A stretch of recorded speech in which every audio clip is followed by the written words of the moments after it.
ગુજ્જુ રાહુલ બી Makwana YouTube ચેનલમાં તમારું હાર્દિક સ્વાગત છે. ને આપણે આજે જવાના છીએ ગલતેશ્વર, જે ગલતેશ્વર મહાદેવ મંદિર, જે બહુ પૌરાણિક મંદિર છે અને બહુ ઐતિહાસિક ને મોટું છે. તે તમને વિશાળ મૂર્તિ ગુજ્જુ રાહુલ બી મકવાણા યુટ્યુબ ચેનલમાં તમારું સ્વાગત છે. અને આપણે અત્યારે આવી ગયા છીએ ગલતેશ્વર, અને ગલતેશ્વર તમે પાછળ જોઈ રહ્યા છો તે ગલતેશ્વર મહાદેવ મંદિરની મૂર્તિ છે. ચાલો ત્યાં જઈએ અને આ વિડીયોને લાઇક, શેર અને સબસ્ક્રાઈબ કરવાનું. તાપી નદીના કાંઠે આવ્યું છે અને તાપી નદી આ તમે પાછળ જોઈ રહ્યા છો તાપી નદી, અને આ બ્રિજ છે જે પુલમાં હાઈવે ઉપર વાહન અવર જવર કરે છે.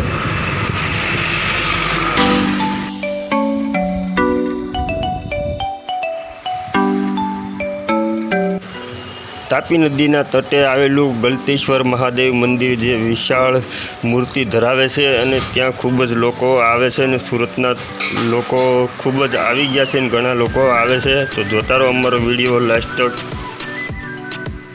અહીંયા વિશાળ જગ્યાની અંદર પાર્કિંગની પણ સુવિધા રાખેલી છે, અને તમામ પાર્કિંગમાં 3 ભાગમાં નીચેના નદીના કાંઠે ભાગમાં રાખેલી છે, અને કોઈ જાતનું ચાર્જ લેવામાં આવતો નથી, અને સુરક્ષા ગાર્ડ સાથે એ પાર્કિંગની જવાબદારીમાં આવી જાય છે, અને નિઃશુલ્ક કોઈ 1 પણ રૂપિયો લેવામાં આવતો નથી. ગલતેશ્વર મહાદેવનો આ તમે ગેટ જોઈ રહ્યો છો, આ તેનું મેઇન ગેટ છે.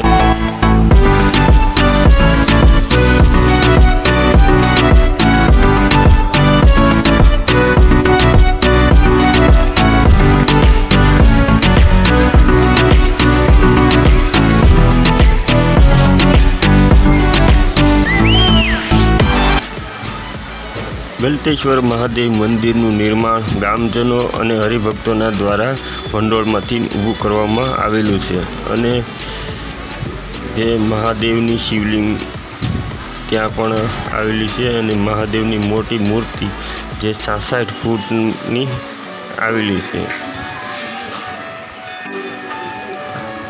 મહાદેવની વિશાળ મૂર્તિ જોવા માટે લોકો દૂર દૂરથી આવી રહ્યા છે, અને શ્રદ્ધાપૂર્વકની મંદિર ખૂબ સરસ અને ખૂબ જ સુંદર અને તાપી તટે આવેલું ખૂબ નેચરલ વાતાવરણમાં આવેલું છે.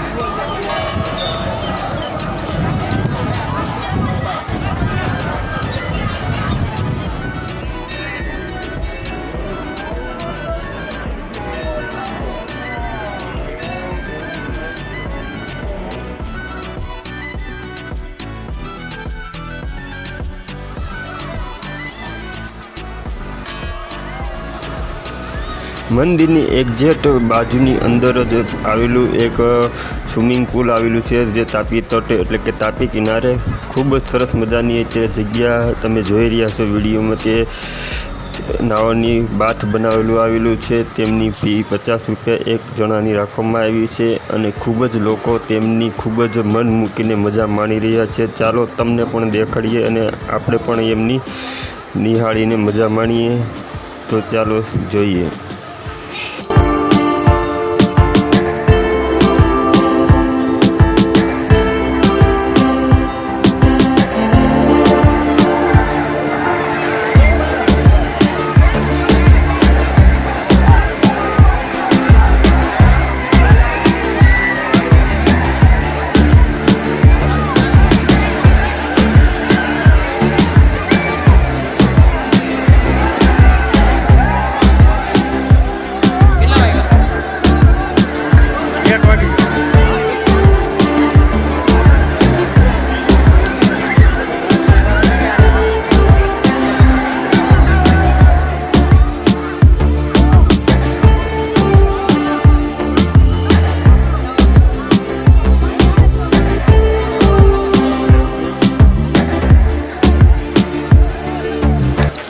મિત્રો, આ વિડીયો વિશે અમને લાઈક અને કોમેન્ટ કરવાનું ભૂલશો નહીં. કેવો લાગ્યો તેમનો અભિપ્રાય બતાવવાનું ભૂલશો નહીં. ચાલો, જય મહાદેવ.